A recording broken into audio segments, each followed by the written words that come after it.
ಮನೆ ಗೃಹ ಪ್ರವೇಶ ನಾನಿವತ್ತು ಬಂದಿದ್ದೀನಲ್ವಾ, ಇಲ್ಲಿ ನಿಂತಿದ್ದೀನಿ. ಘಟನೆ ನಡೆದು ನಿಮಗೆ ಆಗಸ್ಟ್ 15ಕ್ಕೆ ನಡೆದಿರೋದು 4-5 ದಿವಸ ಆಯಿತು ಅಂತ ಅಂದ್ಕೊಳ್ಳಿ. ಇವತ್ತು ನಾನು ಈ ಮನೆಗೆ ಬಂದಿದ್ದೀನಿ. ತೋಮಿಯಾರ್ ಪಾಳ್ಯ ಕುಮಾರ್ ಅವರ ಮನೆ, ಹೊಸ ಮನೆ ಗೃಹ ಪ್ರವೇಶ.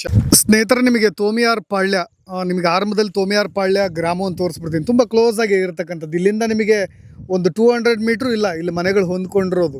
ಜೊತೆಗೆ ಇದೇ ತೋಮಿಯಾರ್ ಪಾಳ್ಯದ ಕುಮಾರ್ ಅವ್ರ ಮನೆಯೂ ಕೂಡ ಇಲ್ಲೇ. ಅಲ್ಲಿಂದ ಒಂದು 200 ಮೀಟ್ರ್ ಬಂದೀನಿ. ನಿಮಗೆ ಇಲ್ಲಿ ಟ್ರೆಂಚ್ ಹೊಡೆದಿರೋದನ್ನು ಕೂಡ ತೋರಿಸ್ತಾ ಇದ್ದೀನಿ. ನಿಮಗೆ ಸ್ವಲ್ಪ ಆಳನೇ ಇದೆ ಅಂತ ಅಂದ್ಕೊಳ್ತೀನಿ. ಒಂದು 10 ಅಡಿ ಮೇಲೆ ಇದೆ ಇದು ಆಳ. ಆ್ಯಕ್ಚುಲಾಗಿ ಇದು ದೂರದಲ್ಲಿ. ಮತ್ತು ಹೊಸ ಮನೆ ಕೂಡ ಕುಮಾರ್ ಅವ್ರು ಕಟ್ಟಿದ್ದಾರೆ. ಅಲ್ಲಿ ಇಲ್ಲಿಂದ ನಾನು ಝೂಮ್ ಮಾಡಿದ್ರೆ ಆಗೋದಿಲ್ಲ ಅದು. ಅಟ್ಲೀಸ್ಟ್ ಇದೇ ಗ್ರಾಮದಲ್ಲೇ ಪಕ್ಕದಲ್ಲೇ ಹೊಸ ಮನೆಯೂ ಕೂಡ ಕಟ್ತಾ ಇದ್ದ ಕುಮಾರು.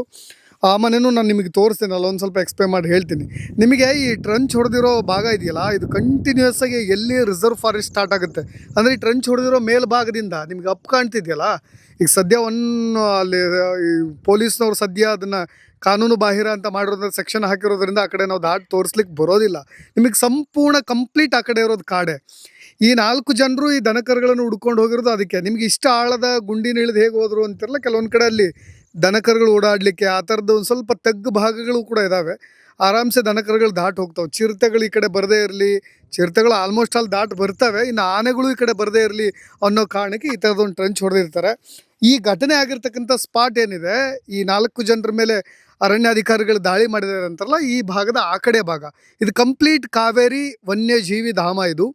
ಸೊ ಹಾಗಾಗಿಯೇ ಇದರ ಬಗ್ಗೆ ಯಾಕೆ ಈ ಥರದೊಂದು ಚರ್ಚೆಗಳಾಗ್ತಾ ಇದೆ, ಈ ಕಾಡಿಗೆ ಹೊಂದ್ಕೊಂಡಿರ್ತಕ್ಕಂಥ ಗ್ರಾಮ ಇದು, ಇವರು ಈ ರೀತಿಯಾಗಿ ಬೇಟೆಗಾರರು ಜೊತೆಗೆ ಅಲ್ಲಿ ಹೋಗಿದ್ರು ಅನ್ನೋ ಥರ ಚರ್ಚೆಗಳು ಯಾಕೆ ಆಗ್ತಾ ಇದೆ ಅಂದರೆ, ತುಂಬ ಕ್ಲೋಸ್ ಆಗಿರ್ತಕ್ಕಂಥ ಏರಿಯಾ. ಹಾಗಾಗಿ ಈ ಥರದ ಕಾನೂನು ಬಾಹಿರ ಚಟುವಟಿಕೆಗಳು ಆಗಿರ್ಬೋದು ಅನ್ನೋ ಥರದಲ್ಲಿ ಚರ್ಚೆಗಳು ಆಗ್ತಾ ಇರೋದು. ಇವತ್ತು ಅವ್ರ ಬ್ರದರ್ನ ಕೇಳ್ತೀನಿ, ಸರ್ ನಾನು ಇಲ್ಲಿರ್ತಕ್ಕಂಥ ದನಕರುಗಳು ಈ ಭಾಗದಲ್ಲೇ ಮೇಲಿಕ್ಕೆ ಹೋಗೋದಾ ಏನು ಅಂತ. ಹೌದು ಸರ್, ಇಲ್ಲೇ ಮೇಯಕ್ಕೆ ಹೋಗೋದು, ಇಲ್ಲಿ ಮೇಯಕ್ಕೆ ಹೋಗೋದು, ಬೇರೆ ಕಡೆ ಆಪ್ಷನ್ ಇಲ್ಲ. ಇಲ್ಲಾಂದ್ರೆ ಅಲ್ಲಲ್ಲಿ ದಾಟಕ್ಕೆ ಸ್ವಲ್ಪ ಜಾಗ ಬಿಟ್ಟಿದ್ದಾರೆ, ಅಲ್ಲೇ ಹೋಗಿ. ಯಾಕಂದ್ರೆ ನೀರಿಗೆ ಇದಕ್ಕೆ ಮೇವಿಗೆ ಹೊರಗಡೆನೂ ಹೋಗ್ಬೇಕು. ಅದಕ್ಕೆ ಅಲ್ಲಿ ಫಾರೆಸ್ಟ್ ರಿಕಸ್ ತಗೊಂಡಾಗ ಇದು ಮಾಡುವಾಗ ದನಕರುಗಳಿಗೆ ಅಂತ ಸ್ವಲ್ಪ ದನಕರ ಮಾತ್ರ ಹೋಗುವಷ್ಟು ಜಾಗ ಬಿಟ್ಟಿದ್ದಾರೆ. ಏನೋ ಮಿಸ್ಸಿಂಗ್ ಆದ್ರೆ ಹುಡುಕಾಡ್ಲಿಕ್ಕೂ ಕೂಡ ಅದೇ ಭಾಗದಿಂದ ಅಲ್ಲೇ ಹೋಗೋದು ಸರ್. ನಾವು ಮ್ಯಾಕ್ಸಿಮಮ್ 3 o'clock 3:30 ಅಷ್ಟರಲ್ಲಿ ವೆಯ್ಟ್ ಮಾಡ್ತೀವಿ. ಅಲ್ಲಿ ತನಕ ಬಂದಿಲ್ಲ ಅಂದರೆ, ಕಾಣಿಸಿಕ್ಕಿಲ್ಲ ಅಂದರೆ ಕಾಣೆ ಆಗಿದೆ, ಯಾರ ಕಡೆ ಹೋಗಿದೆ, ಏನಾದ್ರು ಪ್ರಾಬ್ಲಮ್ ಆಗಿದೆ ಅಂತ ಹುಡುಕಕ್ಕೆ ಹೋಗ್ಬೇಕು. ಯಾವುದೋ ಕಾಡು ಪ್ರಾಣಿ ಹೊಡೆದಿದೆ ಆ ಥರದ್ದೆಲ್ಲ ಚಾನ್ಸಸ್ ಇದೆ ಸರ್. ಯಾಕಂದ್ರೆ ಆವಾಗ ಇಲ್ಲ, ಇವಾಗ ವೈಲ್ಡ್ ಲೈಫ್ ಆದ್ಮೇಲೆ ಚಿರತೆಗೆಲ್ಲ ತಗೊಬಂದು ಬಿಟ್ಟಿದ್ದಾರೆ. ನೀವು ನ್ಯೂಸಲ್ಲಿ ನೋಡಿರ್ಬೋದು, ಆ ಕಡೆ ಎಲ್ಲ ಯಾವ್ದು ಚಿರತೆ ಹೊಡೆದಿದೆ ಅಂತ. ಅದರಿಂದ ಅದು ಕುಡ್ಕಕ್ಕೆ ಹೋಯ್ತಾರೆ. ಅದಕ್ಕೆ ನಿಮ್ಮ ತೋಮಿಯಾರ್ ಪಾಳ್ಯದಲ್ಲಿ ಅತಿ ಹೆಚ್ಚು ನಿಮಗೆ ಹೈನುಗಾರಿಕೆ ಮಾಡ್ತೀರಿ ಅಂತ ಕೇಳ್ಪಟ್ಟೆ ನಾನು. ದನಕರುಗಳು ಹಾಲು ಹಾಕೋದಿರ್ಬೋದು, ನಿಮ್ಮ ಕೊಳ್ಳೆಗಾಲ ಭಾಗದಲ್ಲಿ ತೋಮಿಯಾರ್ ಪಾಳ್ಯ ಅದಕ್ಕೊಂದಕ್ಕೆ ಸುದ್ದಿ ಆಗಿದೆ ಅಂತ. ನಗರಕ್ಕೆ ತೋಮಿಯಾರ್ ಪಾಳ್ಯನೇ ಫಸ್ಟ್ ಜಾಗದಲ್ಲಿರೋದು ಹಾಲು ಸಪ್ಲೈ. ಹೌದಾ? ಹಾಲಿನ ಉತ್ಪಾದನೆ ತೋಮಿಯಾರ್ ಪಾಳ್ಯನೇ ಫಸ್ಟ್ ಜಾಗದಲ್ಲಿರೋದು ನಮ್ಮ ನಗರದ ಇದರಲ್ಲಿ. ಓಕೆ ಸರ್, ಅವ್ರು ಹೇಳೋ ಹಾಗೆ ನೋಡಿ, ಕ್ಷೀರೋತ್ಪಾದನೆಯಲ್ಲಿ ಹೆಚ್ಚು ಇಲ್ಲಿಂದ ಹಾಲು ಸಂಗ್ರಹಣೆ ಜಾಸ್ತಿ ಆಗುತ್ತೆ, ಡೈರಿಗೆ ಹೋಗ್ತಕ್ಕಂಥ ಹಾಲು ಕೂಡ ಜಾಸ್ತಿ ಇದೆ ಅಂತ. ಇನ್ನು ಕೃಷಿಗೆ ನಾನು ಹೇಳಿದ್ನಲ್ವಾ, ಇವರು ಜೀವನೋಪಾಯ, ಇಲ್ಲಿನ ಮಣ್ಣು ನಿಮಗಿಲ್ಲಿ 1200 ಅಡಿ ಹೊಡಿಬೇಕು. ಇಲ್ಲಿ ಭೂಮಿಯಲ್ಲಿ ನೀವೇನಾದರೂ ನೀರು ಬೀಳಬೇಕು ಅಂತಂದರೆ ಅಷ್ಟು ಕಷ್ಟ ಇದೆ ಇವರಿಗೆ. ಇಲ್ಲಿನ ಮಣ್ಣು ಕೂಡ ನೀವು ನೋಡಿದ್ರೆ ನಿಜಕ್ಕೂ ಕೂಡ ನೀವು ನೋಡಿ, ಇದು ಮಳೆಗಾಲ. ಐ ಥಿಂಕ್ ಎಲ್ಲ ಕಡೆನೂ ಎಲ್ಲ ಭಾಗದಲ್ಲೂ ಕೂಡ ಏನು ಮಳೆ ಆಗಿಲ್ಲ, ಆದರೆ ಈ ಭಾಗದಲ್ಲೂ ಕೂಡ ನೀವು ಹಸುಗಳಿಗೂ ಕೂಡ ಎಲ್ಲೂ ಮೇವು ಸರಿಯಾಗಿಲ್ಲ, ಇಲ್ಲಿ ಹಸಿರಾದಂಥ ಮೇವಿಲ್ಲ. ಹಾಗಾಗಿ ಏನು ಮಾಡ್ತವೆ ದನಗಳು, ತಮ್ಮ ಹೊಟ್ಟೆಪಾಡಿಗೋಸ್ಕರ ಆ ಕಡೆ ಆಡಲಿಕ್ಕೆ ಅಂತ ಮೇಯಲಿಕ್ಕೆ ಅಂತ ಒಳಗೆ ಒಂದು ಸ್ವಲ್ಪ ಹಸಿರಿರ್ತಕ್ಕಂಥ ಕಾಡಿನಲ್ಲಿರ್ತಕ್ಕಂಥ ಮೇವನ್ನು ತಿನ್ನಲಿಕ್ಕೆ ಅಂತಲೇ ಅಲ್ಲ ಒಳಗೆ ಹೋಗೋದು. ಅದರಲ್ಲಿ ಕೆಲವೊಂದು ಮಿಸ್ ಆಗ್ತವೆ, ಮನೆಗಳಿಗೆ ಬರ್ತವೆ, ಕಳೆದು ಹೋದರೆ ಹುಡುಕಾಡಲಿಕ್ಕೆ ಅಂತಲೂ ಕೂಡ ಇವ್ರ ಕುಟುಂಬದವ್ರು ಆ ಕಡೆ ಹೋಗ್ತಾರಂತೆ. ಇನ್ನು ಗ್ರಾಮದಲ್ಲೇ ಹುಲ್ಲು ಸಿಗೋದಾಗಿದ್ದರೆ ಈ ಥರ ಸಮಸ್ಯೆಗಳು ಆಗ್ತಾ ಇರಲಿಲ್ಲ ಅನ್ನೋದು ಅವ್ರ ಕುಟುಂಬದವರ ಅಳಲು. ಸ್ನೇಹಿತರೆ, ದುರಾದೃಷ್ಟ ಅಂದರೆ ಇದೆ. ಯಾಕೆಂದರೆ ನೋಡಿ, ಹೊಸ ಮನೆ ಗೃಹ ಪ್ರವೇಶ ನಾನಿವತ್ತು ಬಂದಿದ್ದೀನಲ್ವ, ಇಲ್ಲಿ ನಿಂತಿದ್ದೀನಿ. ಘಟನೆ ನಡೆದು ನಿಮಗೆ ಆಗಸ್ಟ್ 15ಕ್ಕೆ ನಡೆದಿರೋದು 4-5 ದಿವಸ ಆಯಿತು ಅಂತ ಅಂದ್ಕೊಳ್ಳಿ. ಇವತ್ತು ನಾನು ಈ ಮನೆಗೆ ಬಂದಿದ್ದೀನಿ. ತೋಮಿಯಾರ್ ಪಾಳ್ಯ ಕುಮಾರ್ ಅವರ ಮನೆ, ಹೊಸ ಮನೆ ಗೃಹ ಪ್ರವೇಶ. ದುರಾದೃಷ್ಟ ಅಂತ ನಾನು ಯಾಕೆ ಈ ಮಾತನ್ನು ಹೇಳಿದೆ ಅಂದರೆ, ನೋಡಿ, ಈ ಗ್ರಾಮ ತೋಮಿಯಾರ್ ಪಾಳ್ಯ ನಿಮಗೆ ದೂರದಲ್ಲಿ ನಾನು ಕ್ಯಾಮ್ರಾ ಪ್ಯಾನ್ ಮಾಡಿ ಕ್ಲೋಸಪ್ಪಲ್ಲಿ ತೋರಿಸ್ತೀನಿ. ಅಟ್ಲೀಸ್ಟ್ ಕಾಣಿಸ್ಬೋದು ನಿಮಗೆ ಬಂಡಳ್ಳಿ ಬೆಟ್ಟ ಅಂತ. ಅದಕ್ಕೊಂದು ಐತಿಹಾಸಿಕ ಕಥೆನೇ ಇದೆ. ಯಾಕೆಂದರೆ ಟಿಪ್ಪು ಸುಲ್ತಾನ್ ಅವರು ನಿಮಗೆ ಇದೇ ಶ್ರೀರಂಗಪಟ್ಟಣದಿಂದ ಆ ಒಂದು ಬೆಟ್ಟಕ್ಕೆ ಬರ್ತಾ ಇದ್ರು ಅಂತ. ಜೊತೆಗೆ ಆ ಬೆಟ್ಟದ ಮೇಲೆ ಬಂಡೆಗಳ ಮೇಲೆ ನೀವು ಕುದುರೆನ ಹತ್ತಿಸ್ತಕ್ಕಂಥ, ಜೊತೆಗೆ ಆ ಕುದುರೆಯ ಲಾಳದ ಗುರುತು ಕೂಡ ಇದೆ. ಈಗೆಲ್ಲವೂ ಕೂಡ ಅದನ್ನು ರಿಸರ್ವ್ ಫಾರೆಸ್ಟ್ ಮಾಡಲಾಗಿದೆ. ಅಲ್ಲೂ ಕೂಡ ಅನೇಕ ಕಾಡು ಪ್ರಾಣಿಗಳನ್ನು ಕೂಡ ಅರಣ್ಯ ಇಲಾಖೆಯವರು ಕೂಡ ತಂದು ಬಿಟ್ಟಿರೋದ್ರಿಂದ ಅಲ್ಲಿ ಯಾರು ಕೂಡ ಈಗ ಹೋಗ್ಲಿಕ್ಕೆ ಆಗೋದಿಲ್ಲ. ಅರಣ್ಯ ಇಲಾಖೆಯ ಸಿಬ್ಬಂದಿಗಳಿಗೆ ಅನುಮತಿ ಇರ್ಬೋದು. ಅದೇ ಒಂದು ಬೆಟ್ಟದ ನೆರಳಿನಲ್ಲಿ, ಬಂಡಳ್ಳಿ ಬೆಟ್ಟ ಅಂತ ಏನು ಕರಿತೀವಲ್ವ, ಅದರ ನೆರಳಿನಲ್ಲಿ ಬದುಕ್ತಾ ಇರ್ತಕ್ಕಂಥ ಮುಗ್ಧ ಜೀವಿಗಳು, ಬಡ ಜೀವಿಗಳು ಅಂತ ಕೂಡ ಹೇಳ್ಬೋದು. ಹೈನುಗಾರಿಕೆ ಯಾಕೆ ಇಂಪಾರ್ಟೆಂಟ್ ಆಗುತ್ತೆ ಅಂದರೆ ನೋಡಿ, ಹಸುಗಳನ್ನೆಲ್ಲ ನಾನು ತೋರಿಸ್ತಾ ಇದ್ದೀನಿ. ಪಕ್ಕದ ಮನೆಯವರು ಕೂಡ ಮನೆಗೆ ಒಂದು 5-6 ಹಸುಗಳನ್ನು ಇಟ್ಕೊಳ್ತಾರೆ. ಎಲ್ಲ ಹಾಲು ಕೊಡ್ತಕ್ಕಂಥ ಹಸುಗಳು, ದಿನಕ್ಕೆ 10-20 ಲೀಟ್ರ್ ಹಾಲು ಹಾಕ್ತಾರೆ ಅವರು. ಹಾಗಾಗಿ ಇಲ್ಲಿ ಹೆಚ್ಚಾಗಿ ದನಕರುಗಳು ಕಾಣಸಿಗುತ್ತೆ.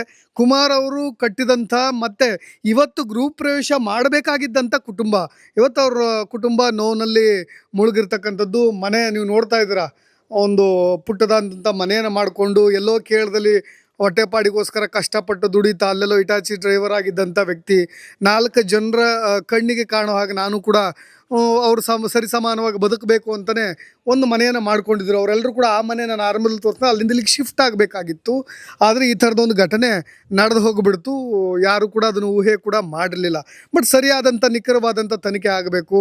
ಅರಣ್ಯಾಧಿಕಾರಿಗಳ ಒಂದಿಷ್ಟು ಏನಾದರೂ ಆ ಥರದ ಅಕ್ರಮಗಳು, ಜೊತೆಗೆ ಇದನ್ನು ಮುಚ್ಚಾಕೋ ಪ್ರಯತ್ನ, ಕಟ್ಟು ಕಥೆಗಳು, ಕಪೋಲ ಕಲ್ಪಿತ ಕಥೆಗಳಿದ್ದರೆ ಈ ಮ್ಯಾಜಿಸ್ಟ್ರೇಟಿಯಲ್ಲಿ ತನಿಖೆ ಅಂತ ಕರಿತಾ ಇದೀವಲ್ಲ, ಅಲ್ಲಿರ್ತಕ್ಕಂಥ ಎಲ್ಲ ಅಧಿಕಾರಿಗಳು ಕೂಡ ಸರ್ಕಾರಿ ನೌಕರರೇ. ಹಾಗಾಗಿ ಇದನ್ನು ಇನ್ನೊಂದು ತನಿಖಾ ಸಂಸ್ಥೆ ವಹಿಸೋ ಮುಖಾಂತರವಾಗಿ, ಅಥವಾ ಇದರಲ್ಲಿ ಇವರ ಒಂದು ಈ ಬಡ ಕುಟುಂಬಗಳೇನಿದೆ, ಇದರಲ್ಲಿ ಬಲಿ ತೆಗೆದುಕೊಂಡಿರ್ತಕ್ಕಂಥ ಕುಟುಂಬಗಳೇನಿದೆ, ಇವರಿಗೆ ಸಂಬಂಧಪಟ್ಟಾಗ ಇವರು ಸಮುದಾಯದ ಲೀಡರ್ಸ್ಗಳಾಗಿರ್ಬೋದು, ಒಂದಿಷ್ಟು ಜಡ್ಜಸ್ಗಳು, ನಿವೃತ್ತ ಜಡ್ಜಸ್ಗಳಾಗಿರ್ಬೋದು, ಇವರು ಸುಪರ್ದಿಯಲ್ಲಿ ಒಂದು ತನಿಖೆ ಆಗಬೇಕು ಅನ್ನೋದಷ್ಟೇ ನನ್ನ ಭಾವನೆ. ಆಗ ಮಾತ್ರ ಅಟ್ಲೀಸ್ಟ್ ಕುಮಾರ್ ಅವರ ಕನಸು ಈಡೇರುತ್ತೆ. ಅವ್ರ ಕಣ್ಣೆದುರು ನಿಂತ್ಕೊಂಡು ಇವತ್ತು ಎಲ್ರಿಗೂ ಕೂಡ ಬಂಧು ಬಳಗವನ್ನು ಕರೆದು ಊಟ ಹಾಕಬೇಕಾದಂಥ ಸಮಯದಲ್ಲಿ ಇವತ್ತು ಗೃಹಪ್ರವೇಶ ಅನ್ನೋದೇ ನನಗೆ ಕೇಳಿ ಸ್ವಲ್ಪ ಮನಸ್ಸಿಗೆ ನೋವಾಯಿತು. ಏನೇ ಇರಲಿ, ತಪ್ಪೆ. ಅರಣ್ಯಾಧಿಕಾರಿಗಳಿಗೆ ಆ ಥರ ಅಧಿಕಾರ ಇಲ್ಲ. ನಾವು ಭಾಳಷ್ಟು ಸರಿ ಚರ್ಚೆ ಮಾಡ್ತೀವಿ. ಅವ್ರ ಕುಟುಂಬದವರು ಹೇಳಿದ್ದದೆ, ನಿಮಗೆ ಖಾಲಿ ಹೊಡಿಬೋದಿತ್ತು, ಬೇರೆ ಬಾಗಿಲಿ ಹೊಡಿಬೋದಿತ್ತು, ಯಾಕೆ ಎದೆಗೆ ಹೊಡೆದಿದ್ದು ಅನ್ನೋ ಥರದ ಚರ್ಚೆಗಳಾದಾಗ ಆ ಥರದ ಗೊಂದಲಮಯ ಪ್ರಶ್ನೆಗಳು ಹಾಗೆ ಉಳಿಯುತ್ತೆ.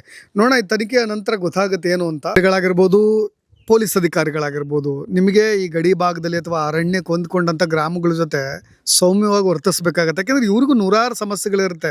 ಪ್ರಾಣಿಗಳ ಜೊತೆ ಇವ್ರದ್ದು ಒಂದು ಸಂಘರ್ಷ, ದೊಡ್ಡ ಹೋರಾಟ ಇರುತ್ತೆ. ನಾನು ಹೇಳಿದ್ನಲ್ವ, ಈ ಕೇಸ್ನಲ್ಲಿ ಅರಣ್ಯಾಧಿಕಾರಿಗಳು ಕಾಡೊಳ ಎಂಟ್ರಿ ಕೊಡ್ತಕ್ಕಷ್ಟು ಇಷ್ಟು ಕಠಿಣ ಕ್ರಮವನ್ನು ತೆಗೆದುಕೊಳ್ಳೋರು ಇಲ್ಲಿ ಕಾಡು ಪ್ರಾಣಿಗಳ ದಾಳಿ ಆದಾಗಲೂ ಕೂಡ ಅದೇ ರೀತಿಯಾಗಿ ವರ್ತಿಸಿದ್ದಾರೆ. ಇವರು ಒಂದು ಘಟನೆ ಹೇಳ್ತಾ ಇದ್ರು, ಇಲ್ಲೇ ಕೆಳಭಾಗದಲ್ಲಿ ನೋಡಿ, ನಿಮಗೆ ಕಾಡು ಕಾಣ್ತಾ ಇದೆಯಲ್ಲ, ಅದ್ರ ಮೇಲ್ಭಾಗದಲ್ಲೇ ಇರ್ತಕ್ಕಂಥ ಮನೆ, ಇವರಿಗೆ ಆನೆ ದಾಳಿ ಆಗಿರೋದು, ಏನೇ ಪರಿಹಾರಗಳನ್ನು ಸೂಚಿಸೋ ಸಲುವಾಗಿರ್ಬೋದು, ಅಥವಾ ಅರಣ್ಯ ಇಲಾಖೆ ನಿಮ್ಗೆ ಯಾವ ನಿಟ್ಟಿನಲ್ಲಿ ಸಹಕರಿಸಬೇಕಿತ್ತು ಅನ್ಸುತ್ತೆ ಸರ್? ಅವ್ರು ಬಂದು ಫಸ್ಟ್ ಇದು ರಿಸರ್ವ್ ಗುಂಡಿ ತೆಗೆದಿರ್ನಿಲ್ಲ, ಈಗ ತೆಗ್ದವ್ರೆ. ಟ್ರೆಂಚ್ ಹೊಡೆದಿದಾರಲ್ಲ, ಹೊಡೆದವ್ರೆ. ಇದು ಸಣ್ಣದು ಒಂದು ಅಲ್ಲ ಹೋಗ್ತೈತೆ, ಅದಕ್ಕೆ ನೀರು ಹೋಗ್ಬೇಕು ಅಂತ ಹಂಗೆ ಬಿಟ್ಟಿದ್ದಾರೆ. ಬಿಟ್ಬಿಟ್ಟು ಸಣ್ಣ ಸಣ್ಣ ಪಿಲ್ಲರ್ ಕಟ್ಟವ್ರೆ. ಅದ್ರೊಳಗಡೆ ಮಾತ್ರ ಹಸು ಕುರಿ ಸಣ್ಣ ಪುಟ್ಟ ಹೋಗೋ ಥರ. ಈ ಕಡೆ ಸ್ವಲ್ಪ ಜಾಗ ಐತೆ, ಅದ್ರಲ್ಲಿ ಬಂದು ಇದು ಆನೆ ಕಾಟ, ಹಂದಿ ಕಾಟ ರೆಗ್ಯುಲರ್ ಫಸ್ಟ್ ಹೆಂಗ್ ಬರ್ತಿತ್ತು ಹಂಗೆ ಬರ್ತೈತೆ. ಒಳಗೆ ಈ ಕಡೆ ದಾಟ್ಕೊ ಬರ್ತೈತೆ. ಕಾಡ ಅಂಚಿನಲ್ಲೇ ಜಮೀನ್ ಇರೋದು, ಅಲ್ಲಿ ಬಾಲೆ ತೆಂಗು ಎಲ್ಲ ಹಾಕಿದ್ದಾರೆ. ಸಣ್ಣ ಸಣ್ಣ ಗಿಡ ಇರುವಾಗಲೇ ತೆಂಗಿನ ಮರ ಎಲ್ಲ ಕೆತ್ತಾಕ್ಬಿಟ್ಟೈತೆ. ಆಗ್ಲೇ ಇವರು ಫಸ್ಟೇ ಬಂದು ಫಾರೆಸ್ಟ್ ರೇಂಜರ್ಗೆಲ್ಲ ರಿಪೋರ್ಟ್ ಮಾಡಿದ್ದಾರೆ. ಅವ್ರೇನು ಕಂಡ್ಕೊಳ್ಳಲ್ಲ, ಬರೋದಿಲ್ಲ. ಹಂಗೇನಾದ್ರು ಕೇಳಿದ್ರೆ ನೀವು ಓಡಿಸಿ ಏನಾದ್ರು ಮಾಡಿ ಅಂತಾರೆ. ಅದು ನಮ್ಮ ಜಾಬ್ ಅಲ್ಲ, ಅದ್ರ ಓಡಿಸೋದು ಅವ್ರ ಜಾಬು. ಸಪೋಸ್ ಓಡಿಸ್ಬೇಕಾದ್ರೆ ಪ್ರಾಣಿಗೆ ಏನಾದ್ರು ಹಾನಿ ಆದರೆ ನಮ್ಮನ್ನು ಕೇಳ್ತಾರೆ, ಯಾಕೆ ಓಡಿಸ್ತೀರಿ, ಏನು ಎತ್ತ ಅಂತ. ಅದು ಯಾರು ಮಾಡ್ಬೇಕಾಗಿರೋ ಕೆಲಸ ಅವ್ರ ಕೆಲಸ. ಈಗ ನೋಡಿ, 3000 ಬಾಳೆ ಗಿಡ ಎಲ್ಲ ಗೆಣೆ ಬಿಟ್ಟೈತೆ, ಕಡ್ದು ಮಾರೋ ಟೈಮು ಎಲ್ಲ ನಾಶ ಮಾಡ್ಬಿಡ್ತು. ಪರಿಹಾರ ಕೇಳಿದ್ರು ಕೊಡಲ್ಲ, ಬಂದು ನೋಡಲ್ಲ, ವಿಸಿಟು ಮಾಡಲ್ಲ. ಕೇಳಿದ್ರೆ ನೀವೇನಾದ್ರು ಮಾಡಿ, ರೆಸ್ಪಾನ್ಸೇ ಮಾಡಲ್ಲ. ಆ್ಯಕ್ಚುಲಿ ಈ ಥರ ಮಾಡ್ತಾವ್ರೆ ಸರ್. ಅಟ್ಲೀಸ್ಟ್ ಒಂದು ಆಂಟಿ ಪೋಚಿಂಗ್ ಟೀಮ್ ಅಂತ ಇರುತ್ತಲ್ಲ, ಏನು ಅವ್ರು ಬರ್ತಾರ ಇಲ್ಲಿ ಓಡಾಡ್ತಾರ, ನಿಮಗೆ ಕಾಣಿಸ್ತದ? வரதில்ல சார். அவங்க சொன்னா நீங்க பட்டாசு வந்து போடுங்க, ஓட்டுங்க வரட்டும். நாங்க என்னத்து நான் ஆணைக்கு சொல்லுவோமா, ஆணை கேட்குதா? இப்படித்தான் சார் அகராதி பேசுறாங்க. அவங்க வந்து நாங்க ஓட்டுறோம் அப்படின்லாம் சொல்ல உள்ள நின்னுக்குறாங்க சார். வந்து ಓಡ್ಸಮ್ಮ ಬರ್ಲಿ, ಓಡ್ಸಮ್ಮ ಬರ್ಲಿ. ಏನ ಸರ್ ಆಡ ಮಾಡಾದ ಜೀಪಲ್ಲಿ ಹೋಯ್ತಾರೆ, ಬರ್ತಾರೆ, ನಡ್ಕೊಂಡು ಒಬ್ಬಿಬ್ರು ಹೋಯ್ತಾ ಇರ್ತಾರೆ. ಈ ಕಡೆ ಒಳಗಡೆ ಏನಾದ್ರು ಪ್ರಾಬ್ಲಮ್ ಆದ್ರೆ ಬರೋದೇ ಇಲ್ಲ. ಕಾಡು ಒಳಗಡೆ ಏನಾದ್ರು ಸೌದೆ ಗಿವ್ದೆ ಅಂತ ಹೋದ್ರೆ ಮೊಚ್ ಕಿತ್ಕೊಳ್ಳೋದು, ಬೈಯೋದು, ಹೊಡೆಯಕ್ ಬರೋದು, ಇಲ್ಲಕ್ಕೆ ಬಂದ್ರಿ ಅನ್ನೋದು, ಆ ಥರ ಒಳಗಡೆ ಆ ಥರ. ಅವ್ರ ಪ್ರಾಣಿಗಳು ಈ ಕಡೆ ಬಂದ್ರೆ ಏನ್ ಕಂಡುಕೊಳ್ಳಲ್ಲ. ಫಾರೆಸ್ಟ್ ಏನಿದ್ರು ಅವ್ರು ಫಾರೆಸ್ಟ್ ಒಳಗಡೆ ಇರ್ತಾರೆ. சார் 2 நாள் தான் சார் காட்டுக்கு வரல. டெய்லி ஒரு மாசம் 6 மணி ஆனா வருது சார், திருப்பியும் 10 மணி ஆனா போயிருது. நாங்களும் ஃபோன் பண்ணி சலிச்சு போச்சு, யாரும் வரதில்ல சார். பெரிய ஆளுக்கே போய் என் பையன் போய் சொல்லிட்டு வந்தோம் சார். 3000 செடி காய் க்ளீனாக வெட்டுற டைமு போச்சு. இப்ப நான் போய் எல்லாம் கடன் வாங்கி கொடுத்துருக்குறேன். 2 லட்ச ரூபாய் நான் லோன் எடுத்துருக்குறேன். எல்லாம் இப்ப எடுத்து கொடுத்துருக்குறேன். நான் எப்படி சார் கட்டுறது? அதை கேட்டா நீங்க அரிசி கூடம்மா என்னன்னு சார் அரிசி கொடுக்குறது எங்க மாமனார் மேல இருக்குது, எங்களுதெல்லாம் நாங்கெல்லாம் பிரிக்கல, அப்படியே ஓட்டிட்டு இருக்கிறோம். நீங்க எல்லாம் எழுதி கொடுங்கன்னா எதை சார் நாங்க எழுதி கொடுத்து வாங்குறது? சொன்னாலும் கேட்கறதில்ல, ಎದುಮ್ಮೆ ಕಾದಲ್ಲಿ ಪೋಟ್ಕಿರಲ್ಲ ಸರ್ ಅವಂಗ ಓಡ್ಸಮ್ಮ ಅಲ್ಲಿ ಸೋಮೇರಪಾಳ್ಯದಲ್ಲಿ ಮುಳ್ಬೇಲಿ ಹಾಕಿದ್ದಾರೆ ಸರ್ ತೋಟಕ್ಕೆ. ಆನೆ ಏನ್ ಬಂದ್ ಮಾಡ್ತು ಅಂದ್ರೆ ಬಂದು ಮುಳ್ಬೇಲಿ ಎಲ್ಲ ತುಳಿದ್ಬಿಟ್ಟು ಮೇನ್ ರೋಡ್ ನಡ್ಕೊ ಬಂತು. ನೈಟ್ ಹೊತ್ತು ನಡ್ಕೊ ಬಂದ್ ನೋಡಿ ಆ ಜಮೀನ್ ಐತಲ್ವಾ, ಅಲ್ಲಿ ಜೋಳ ಹಾಕಿದ್ರು ಫಸ್ಟ್. ಆ ಜಮೀನ್ಗೆ ಹೋಗ್ಬಿಟ್ಟು ಹಿಂಗೆ ಹೋಗೈತೆ ಸರ್. ರಾತ್ರಿಯಲ್ಲಿ ಮೇನ್ ರೋಡ್ ಅಲ್ಲಿ ಬರುತ್ತೆ, ಅದೆಲ್ಲ ಹೇಳಿದ್ರು ಕಂಟ್ಕೊಳ್ಳಲ್ಲ. ಏನಾದ್ರು ಆ ಟೈಮಲ್ಲಿ ಜನ ಬಂದ್ರೆ ಏನ್ ಮಾಡೋದು? ದಾಳಿ ಗಿಳಿ ಮಾಡಿದ್ಯಾಮ್ಮ ಯಾವಾಗ ಆನೆ ನಿಮ್ಮ தாரி பண்ணி சார் அகலமா பண்ணிருக்குதே. இவங்க வந்து இப்படி மண்ணு வெட்டி போட்டாங்க, அந்த மண்ணை அப்படியே தாண்டி விட்டு போகுது சார். அது அதெல்லாம் கேட்கல. நாங்கள் சொன்னோம் ஒரு தூணு போட்டு சோலார் விட்டு கொடுத்துருங்க. சோலாருக்குலாம் பர்மிஷன் இல்லைம்மா, நீங்கள் கரண்ட் விட்டுருவீங்க. சோலார் ஃபென்சிங் ஆக்கி ಅಂತ ರಿಕ್ವೆಸ್ಟ್ கரண்ட் விட்டான்னு சொல்றீங்க. எப்படி சார் நாங்கள் பண்ணி பண்றது? தென்னஞ்செடி இந்த செடி ஹைட்டு இந்த செடியோட நட்டது 30 செடி பூராமே பிடிங்கி போட்டுருச்சு. சோளக்காட்டை பூரா போய் சொன்னோம், எதுவுமே கண்டுக்கல. வந்து பார்க்கவே இல்லை. மேலேருந்து இந்த கார்டு பசங்க வர்றதே பார்க்கறதே இரமா போய் சொல்கிறோம், தீந்தே போச்சு. அவள் தான் பெரிய ஆளுங்க யாருமே வந்து பார்க்கறல சார். இப்பயுமே எங்கள் பசங்க போய் சொல்லிவிட்டு வந்தாங்க, யாரும் வரல காட்டுக்கு, அதெல்லாம் பார்க்கறதிಲ್ಲ. ಸ್ನೇಹಿತರೆ, ನಿಮಗೆ ನಾನು ಇನ್ನೊಂದು ಮಾಹಿತಿ ಹೇಳಲೇಬೇಕು. ನಾನು ನಿಮ್ಮ ಜೊತೆಗೆ ಬರ್ತಾ ಇದ್ದಾಗ ನಮಗೆ ಸಹಕರಿಸಿದಂಥ ಜೋಶ್ ಅವರು ಹೇಳ್ತಾ ಇದ್ರು, ಈ ಪೂರ್ತಿ ಭಾಗ ಇದೆಯಲ್ಲ ಇದೆಲ್ಲ ವೀರಪ್ಪನ್ ಇದ್ದಂಥ ಜಾಗ. ಈ ಊರಿಗೆ ಆವಾಗ ಬರ್ತಾ ಇದ್ದಿದ್ದು, ಇಲ್ಲಿನವ್ರ ಜೊತೆ ಅವ್ರ ಮ್ಯೂಚುವಲ್ ಅಂಡರ್ಸ್ಟ್ಯಾಂಡಿಂಗ್ ಇದ್ದಿದ್ದು, ಭಾಳ ವೀರಪ್ಪನ ಭಯನೂ ಕೂಡ ಅದೇ ಇತ್ತು. ಅವ್ರನ್ನ ಅಷ್ಟೇ ಪ್ರೀತಿಸೋರು ಕೂಡ ಈ ಭಾಗದಲ್ಲಿದ್ದರು. ಜನರು ಯಾಕೆ ರಿವರ್ಟ್ ಆಗ್ತಾರೆ, ಆಕ್ರೋಶ ಭರಿತರಾಗ್ತಾರೆ, ನಮ್ಮ ಸಮಾಜದ ಸೊಸೈಟಿ ವಿರುದ್ಧ, ಸಿಸ್ಟಮ್ ವಿರುದ್ಧ ಯಾಕೆ ದಂಗೆ ಹೇಳ್ತಾರೆ, ಈ ಥರದ ಕೆಟ್ಟ ಕೆಟ್ಟ ಕೃತ್ಯಗಳಿಗೆ ಯಾಕೆ ಬೇರೆಯವರು ಭಾಗಿಯಾಗಿಬಿಡ್ತಾರೆ ಅಂದರೆ, ನಮ್ಮ ಮೇಲಧಿಕಾರಿಗಳು ನಮಗೆ ಸಹಕರಿಸ್ತಕ್ಕಂಥ ಈ ಒಂದು ಸಿಸ್ಟಮ್ ಏನಿದೆ, ಅವರು ನಮಗೆ ಆಸರೆಯಾಗಿ ನಿಲ್ಲದೇ ಇದ್ದಾಗ ಈ ಥರ ಕೃತ್ಯಗಳು ನಡೆದು ಬಿಡುತ್ತೆ. ಅವ್ರಿಗೆ ಇರೋದೇ ಹೀಗೆ, ನಾವು ಹಿಂಗೆ ಮಾಡ್ಬಿಡೋಣ, ಈ ಥರದ್ದು ಇನ್ನೊಂದು ಕ್ರೈಮ್ ಮಾಡ್ಬಿಡೋಣ ಅನ್ನೋ ಥರದಲ್ಲಿ ಆಗ್ಬಿಡಬಾರ್ದು. ಮತ್ತೊಬ್ಬ ವೀರಪ್ಪನಂಥ ಮನಸ್ಥಿತಿ ಹುಟ್ಟು ಹಾಕುವಾಗ ನಾವು ಮಾಡಬಾರ್ದು. ಅದಕ್ಕೋಸ್ಕರವಾಗಿ ಈಗ ಈ ಭಾಗ ಹೆಂಗೆ ಇದೆಯಲ್ಲ, ಈ ಕಾಡಿಗೆ ಹೊಂದ್ಕೊಂಡಂಥ ಗಡಿ ಭಾಗ, ಅವ್ರ ಜೊತೆಗೆ ಒಂದು ಮ್ಯೂಚುವಲ್ ಅಂಡರ್ಸ್ಟ್ಯಾಂಡಿಂಗ್ ಯಾಕೆ ಅಗತ್ಯ ಇದೆ ಅನ್ನೋದಕ್ಕೆ ಇದೇ ಕಾರಣ. ಇಲ್ಲದೇ ಇದ್ರೆ ಇನ್ನೊಬ್ಬ ವ್ಯಕ್ತಿ ಇದೇ ಅರಣ್ಯ ಸಂಪತ್ತನ್ನು ನಾಶ ಮಾಡ್ಬೋದು. ಜೊತೆಗೆ ಇವರಿಗಿರ್ತಕ್ಕಂಥ ಸಮಸ್ಯೆಗಳನ್ನು ಕೇಳಬೇಕಾಗುತ್ತೆ. ಏನಾದರೂ ಕೊನೆಯದಾಗಿ ಹೇಳೋದಿದೆ ಸರ್? ಅದೇ ಸರ್, ಅವರು ಈ ಘಟನೆ ಬಗ್ಗೆ ಏನು ಹೇಳ್ತೀರಾ? ಅಟ್ಲೀಸ್ಟ್ ನಾನು ಈ ಒಂದು 4 ಜನರಲ್ಲಿ 3 ಜನರ ಮೇಲಿನ ದಾಳಿ ನಿಮಗೆ ಏನು ಅನ್ಸುತ್ತೆ? ಹೊರಗೆ ನಿಂತ್ಕೊಂಡು ನೋಡೋದ್ರಿಂದ ಏನಾಗಿದೆ ಅನ್ಸುತ್ತೆ? ಅವರು ನಮ್ಗೆ ಮಾಡಿರೋದು ಅನ್ಯಾಯನೇ ಸರ್. ಯಾಕಂದ್ರೆ ಈಗ ಏನು ಹೇಳ್ತಿದ್ದಾರೆ ಅಂದ್ರೆ, ರೀಸೆಂಟ್ ಆಗಿ ಅವ್ರದ್ದು ಕ್ವಾರ್ಟರ್ಸು ಅದು ಇದೆಲ್ಲ ಹೊಡೆದಾಕ್ಬಿಟ್ಟಿದ್ದಾರೆ ಅಂತಿದ್ದಾರೆ.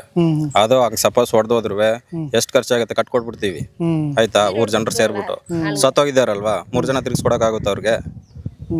ಕೊಡೋಕ್ಕಾಗಲ್ಲ. ಏನಿದ್ರು ಅವ್ರಿಗೆ ಶೂಟ್ ಔಟ್ ಆರ್ಡ್ರು ಇಲ್ವೇ ಇಲ್ಲ, ತಗೊಂಡೋಗಿ ಬಂಧಿಸ್ಬೇಕಾಗಿತ್ತು.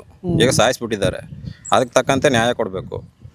ಇಷ್ಟು ಎಲ್ಲ ಪಬ್ಲಿಷ್ ಮಾಡ್ತಾರೆ, ಸತ್ತೋಗಿರೋರು ಫೋಟೋ ಹಾಕ್ತಾರೆ ಟಿವಿಲಿ, ಯಾಕೆ ಅವ್ರ ಹೆಸರು ರಿವೀಲ್ ಮಾಡಿಲ್ಲ? ಮತ್ತೆ ಇವ್ರನ್ನ ಬೇರೆ ತರ ಪೋಟ್ರೆ ಮಾಡ್ತಾರೆ, ಬೇಟೆಗಾರರು ಕಾಡುಗಳರು ಅಂತ.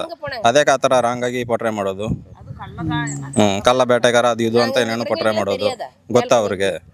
இவரு காடுக்கு போகிறல குமார் சார். இந்த பையன் வந்து ஆணை முடக்குனதே அதே கார்டுங்களுக்கு தெரியும்.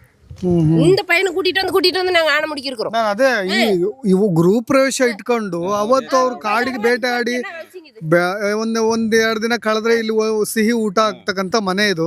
ಅವರಲ್ಲಿ ಕಾಡಿನ ಪ್ರಾಣಿಗಳ ಮಾಂಸ ಏನು ಅಂತ ನನಗೆ ಅದೇ ಒಂದ್ ಸ್ವಲ್ಪ ಇನ್ನೂ ಕೊಡ್ಬೇಕು. ಅದೇ ಸರ್, ಇಷ್ಟು ಬ್ಯುಸಿ ಆಗಿರ್ಬೇಕಾದ್ರೆ ಮನೆ ಕೆಲಸದಲ್ಲಿ ಈಗ ಎಲ್ಲ ಅರ್ಧಂಬರ್ಧ ಆಯ್ತಾ ಕೆಲಸ.